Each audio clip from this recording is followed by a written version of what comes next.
ঠাকুর, মা ও স্বামীজির চরণে প্রণাম জানিয়ে শুরু করছি স্বামী লোকেশ্বরানন্দ কর্তৃক সম্পাদিত Ramakrishna mission institute of culture, Golpark থেকে প্রকাশিত শতরূপে সারদা। আজ পাঠ করব শ্রী মা পঞ্চশিখার আলোকে। লিখেছেন স্বামী প্রভানন্দ মহারাজ। সহকারী সম্পাদক, রামকৃষ্ণ মঠ ও রামকৃষ্ণ মিশন, বেলুর মঠ, হাওড়া। পশ্চিম দিগন্তের আকাশে অস্তরাগের বর্ণচ্ছটা। শ্রী শ্রী মায়ের মন্দিরে জ্বলছে প্রদীপ, জ্বলছে ধূপকাঠি। পুত শ্রদ্ধ আবহে অনুভূত হচ্ছে যেন ভক্ত হৃদয়ের আকুতি, একটি আত্মসমর্পণের প্রসন্ন প্রণতি। মন্দিরে চলেছে পঞ্চপ্রদীপের আরতি।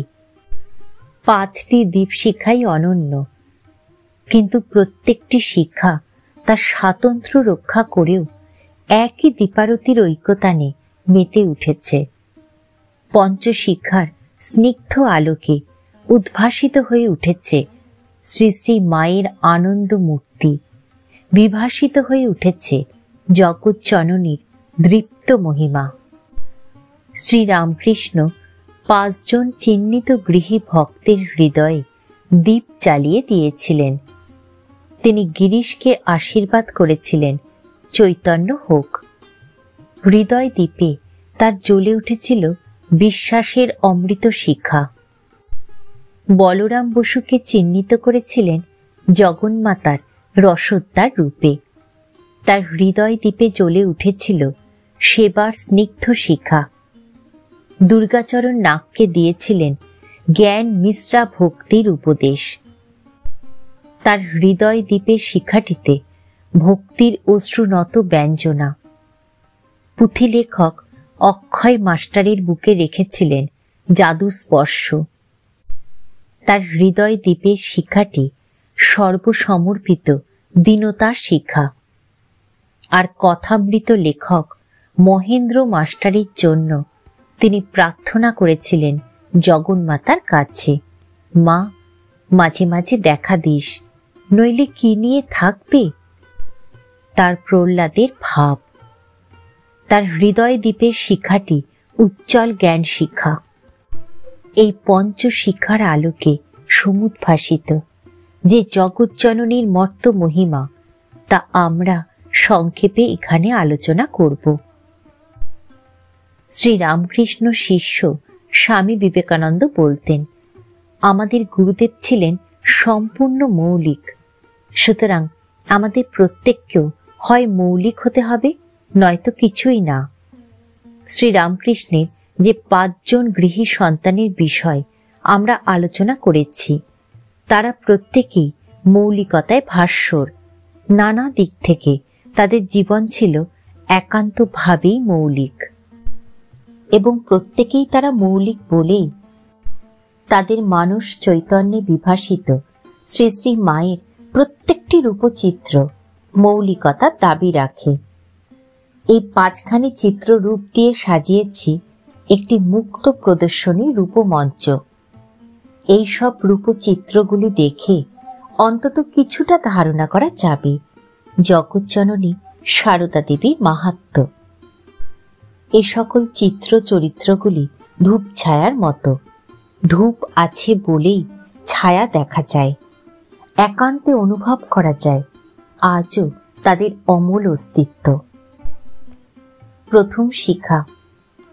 অন্যান্য অধিকাংশ ভক্তের মতো জাতীয় রঙ্গমঞ্চের জনক গিরিশচন্দ্র ঘোষও শ্রী শ্রীমা সম্পর্কে প্রথমে বিশেষ কিছুই জানতেন না। শ্রী শ্রী মায়ের বিষয়ে বিশেষ উৎসাহ বোধ করেননি। নিজ মুখেই একদা তিনি বলেছিলেন, আমরাই কি আগে মাকে জানতুম?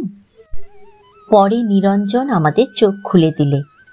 অথচ শ্রীরামকৃষ্ণের উপর তার 5 শিখে 5 আনা বিশ্বাস, এবং এই বিশ্বাসের শিকড় সন্নিধি তার চেতনার গভীরে। মর্মের মর্মমূলে প্রতিষ্ঠিত তার স্থায়ী আসন। গিরিশ শ্রীরামকৃষ্ণের চিরপদাশ্রিত।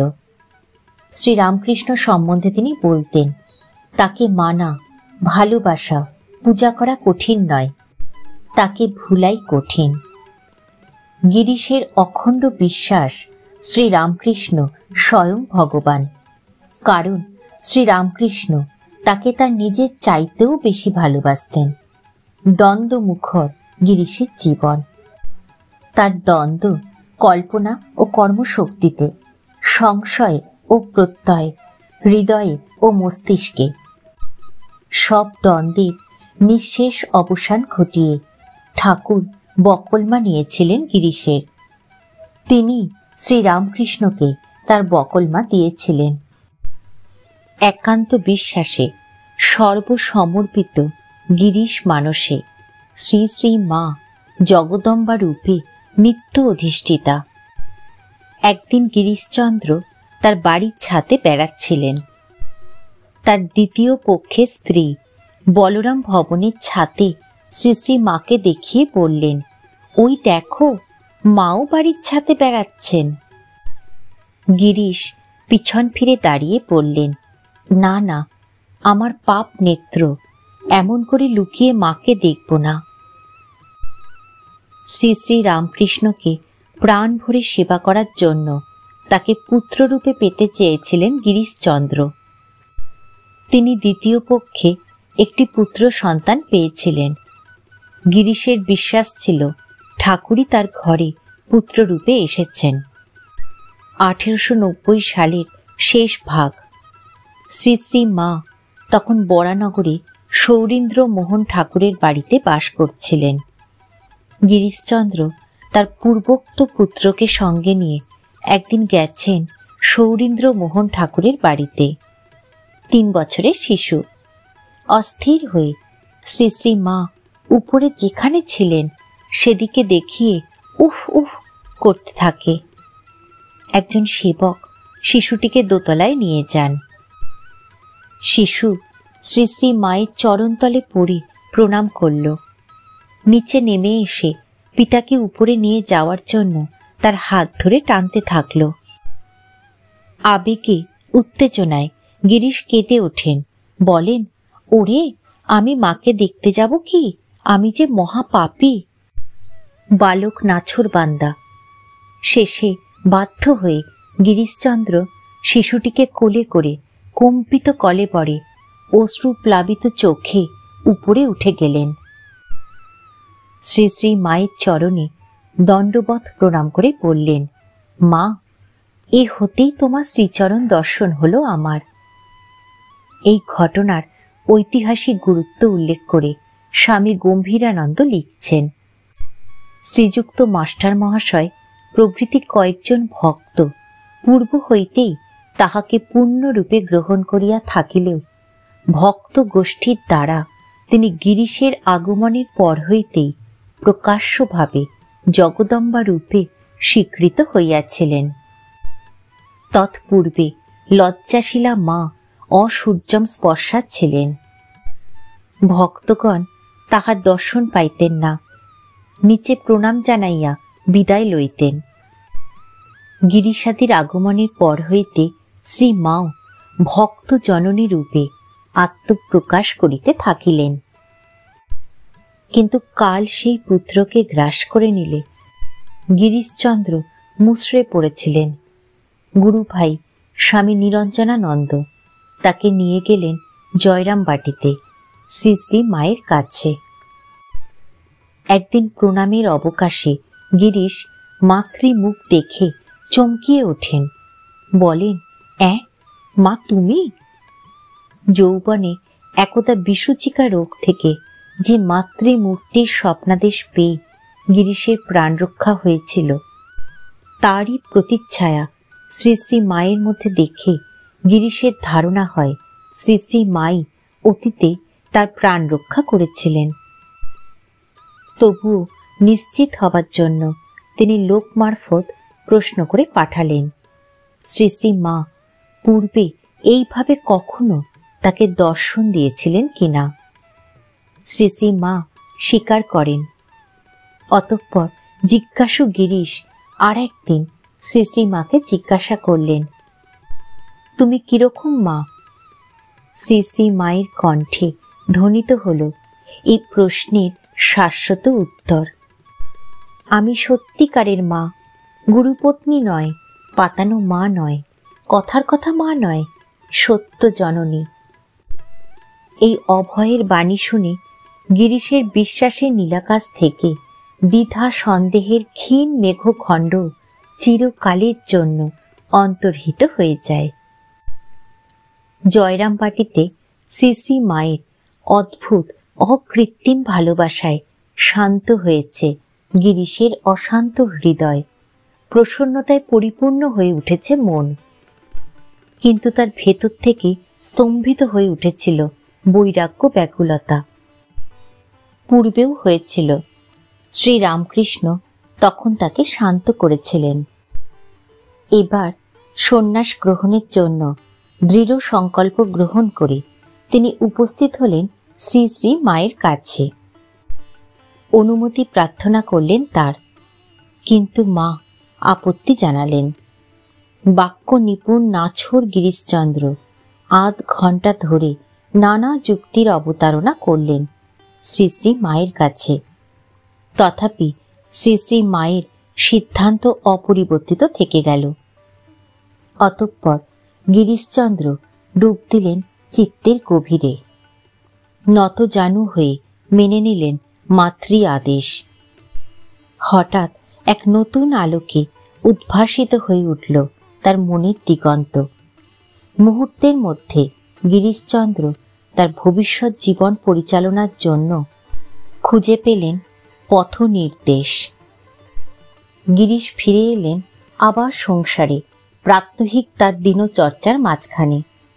শ্রীরামকৃষ্ণের অলৌকিক চরিত্র এবং অনুপম তার লোকশিক্ষার ধারাটি সম্মুখে রেখে মনোনিবেশ করলেন গ্রন্থ রচনায়।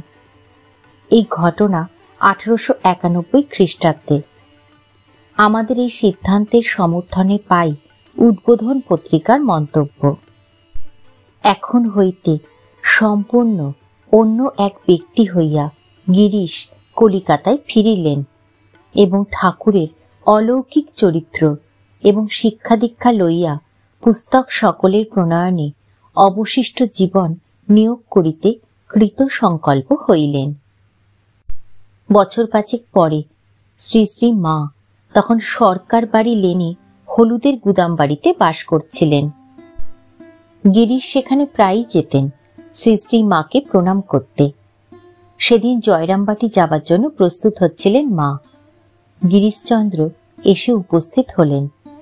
শ্রী শ্রী মাকে সাষ্টাঙ্গ প্রণাম করে দু হাত জোড় করে গিরিশচন্দ্র বললেন, তোমার কাছে যখন আমি আসি তখন আমার মনে হয় যেন আমি ছোট্ট শিশু নিজের মায়ের কাছে যাচ্ছি। সত্য সত্যই শ্রী শ্রী মায়ের সান্নিধ্যে এলে গিরিশচন্দ্রের ভিতরের হাস্যোজ্জ্বল প্রাণময় বালক মূর্তিটি যেন বেরিয়ে আসত সব বাধা বন্ধ উপেক্ষা করে। প্রসঙ্গত এখানে আর এক সমালোচকের সমার্থক উক্তি স্মরণীয়। গিরিশ ঠাকুরের সম্মুখে যেমন আপনার বিদ্যা, বুদ্ধি, বয়স প্রভৃতি সকল কথা ভুলিয়া পিতা স্নেহের বালক হইয়া যাইতেন, এখানেও তদ্রূপ সকল কথা ভুলিয়া শ্রী শ্রী মার স্নেহে আপ্যায়িত হইয়া বালকের ন্যায় কয়েক মাস নিশ্চিন্ত মনে জয়রামবাটিতে কাটাইয়াছিলেন। এটি 1891 খ্রিস্টাব্দের ঘটনা। গিরিশচন্দ্র তখন কিছুদিন জয়রামবাটিতে মাতৃ সান্নিধ্যে কাটিয়ে এসেছিলেন। ঠাকুর, মা ও স্বামীজির চরণে প্রণাম জানিয়ে শেষ করছি আজকের পাঠ। শ্রী মা পঞ্চশিখার আলোকে, প্রথম পর্ব।